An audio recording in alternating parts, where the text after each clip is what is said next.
What? How did you feel about that? Bro, honestly, that was truly a pathetic performance, bro.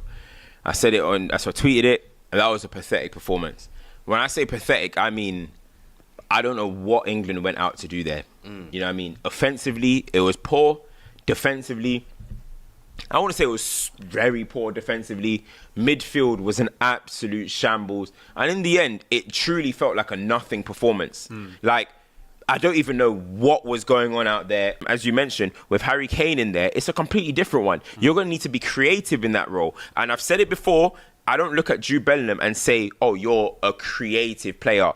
He's not really like that. You know what I mean? He's going to crash the box. He can score goals. He can dribble in certain situations. But he's not necessarily someone that's just going to create something out of nothing, in my opinion. That's how I see Jude Bellingham. So when you have him and Harry Kane in the same role, it's not ideal. But when I look at Harry Kane, scored today, but for me, listen, this has to be Kane's last tournament for England, in my personal opinion. Last tournament. Kane is physically, the guy's shot. The guy can't run. The guy's dropping deep. Sometimes he doesn't know what he's doing. Up front, he's getting bullied by centre-halves because he hasn't got that burst of pace that he used to have. Kane will always be a sharp shooter. But in terms of England, Kane is basically England's version of Gigi Buffon, but at Italy, every striker generation, Kane is going to play. Gigi Buffon saw through like 30 keepers. Whoa! And at a certain point, you have to say, Kane, either you're going to sit on, sit on the, you come off the bench. The only problem is England haven't got somebody that's readily made. Who steps in? But are you trying to tell me in 2026 England should still be relying on this Harry Kane? Bro, the guy, he's a sharp shooter, but he's physically finished. I love the guy. But I'm sorry, England can't go forward with Harry Kane as their striker in the next 2 years. Let me ask you. This has to be his last tournament, bro. Once upon a time, we had to tell Michael Owen, thank you for your services. Shearer, why is Kane immune? Why is Kane immune? You had Wayne Rooney. I don't care, bro. I don't care. Well, somebody was spawn out all the time. Who knew Kobe Mainoo and Adam Wharton 3 years ago? We didn't know. Somebody will come. Somebody will come. Somebody will come. You've got to get out of here, bro. The thing is, I don't care what you respect. I don't care what you're saying. This is 2 years. Come on, man. So you want Kane? So you want Jude false line, Foden false line? In 2 years, in the World Cup in 2026, America, you guys still want Harry Kane starting? What's your solution?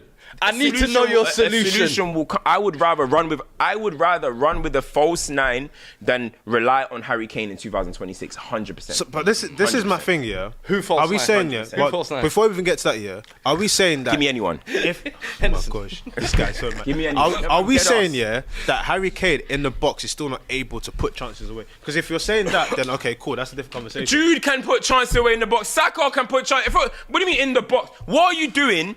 I'm talking about what are you doing? Like, as I said, I didn't say Kane's not a sharp shooter. Kane can be a sharp shooter. Yeah. But let's stop acting like Kane performs well for England. He doesn't. No. You men are going to read off his stats to me. I don't care about his stats. Before coming to the tournament, I said that I don't really doesn't care. Play well. I said before the tournament, I don't care about all of this and that. Score when it's important. Today, the chance came, he put it away. All right, what did he do for the rest of it? He didn't do anything. But what did he do? By the way, let's not forget his contribution to their goal. He moved the board. Let's not forget that. Let's not forget that. My issue with England, is I feel like, and I think Fuad was kind of alluding to the point earlier, when I look at the personnel and I think these are good players, these should be good players for England, I start to then think of how they play for their teams and I start to think how they're integrated together. It's just so mismatched. Declan Rice is another one. For Arsenal, the way, hear what I'm saying? The way he performs for Arsenal and then I see my England, I'm like, that's different because maybe the wavelength that everyone else is on at club level is so different. Phil Foden, another one. With Harry Kane, are you telling me that if you had the outlet of your Sterling and your Here we go again. No, I know what you're going to say. I'm asking a question. Every single time, I'm asking you a question. It's Kane's teammates. In Tottenham, it's Kane's teammates. Bayern, it's Tuchel, it's Bayern teammates. Now we're telling me, oh, we ain't got the squad around Harry Kane. No. When are we gonna talk about Harry Kane? For me, I'm saying. Now we need Raheem Sterling, so Kane can drop deep, do a ping to Rashford and Raheem Sterling.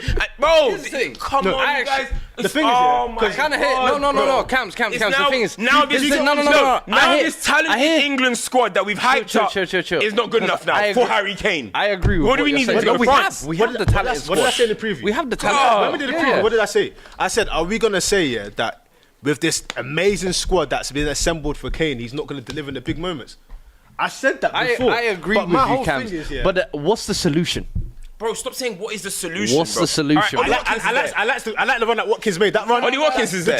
The Jude Bellingham pass. Ollie Watkins is there. He just had one of the most best GA seasons in Europe. I'm not even saying drop Harry Kane right now, but I'm saying let's stop acting like, oh, it's everybody else. Oh, because Kane got a little. Oh, he hasn't got. You man are basically telling me, oh, now he needs a Raheem Sterling. Now he don't needs. say this is what you man are telling me. Don't say this. We just spoke about Jude. We just spoke about Trent. Don't try to do that. That's what he was alluding to. Right. That's what he was Don't try alluding and to. do this. That's what he was alluding That's not to. what I'm alluding to. That's not what I'm alluding to. You're taking my point, man. That's not alluding to. Anyways, because we're gonna go off the roads of that. Harry Kane. Who else is there that we need to discuss? There's many, bro. There's let's keep going. nobody. Okay, cool. Hold on. Who the players that gave you- Other Mark than Gay? the defenders are doing a decent job. They're doing what they need to do, right? The back four, the back five with Trippier. Rice was poor today.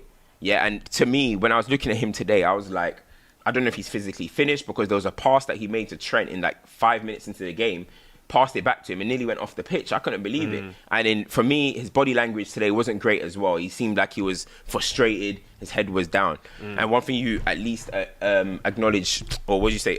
You've given him the energy. Yeah, I mean, he's an energy kind of player, and he wasn't providing that today. We've already spoken about Trent.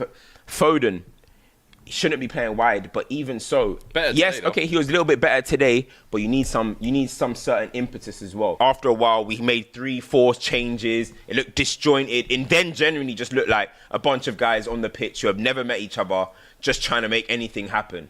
Overall, that was a performance that I will never remember. You know what I mean? And it's just something that literally every England fan or whatever needs to wash away from their brain, because I genuinely, it was soulless. Players weren't really running on the ball. It was poor, and that it set the tempo. In the first 2-3 minutes, there was about 3-4 passes which was overhit, and players were having to chase it. It was disjointed. Like every single adjective, every single word that you can use to describe a poor performance, that was England today. And it's funny because I don't walk away from the game saying England should have lost necessarily, because I don't think Denmark were like penetrating like that. But overall, there's no way I can walk away from that game and say England should have won that match. They got what they deserved. And yeah, it's not the end of the world. England's still top of the group. But that's 2 performances now which haven't been impressive. And it's not like England are one of these teams that I can give the winners benefit of the doubt, like France, where it's like, oh, they'll grow into the tournament. Yeah. We'll probably see them in the final. They'll probably win it. What have England done to deserve that type of respect? Fuck all.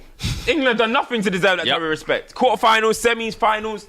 It was a poor performance, and they don't deserve the respect to kind of say maybe they'll grow into this tournament. Now, all that I'm starting to think is that this might be the team that everyone's waiting on a surprise exit. Play like that in the last 16 against anyone who gets through. Play like that against a quarterfinal, against a decent team now. You're cooked. Good night.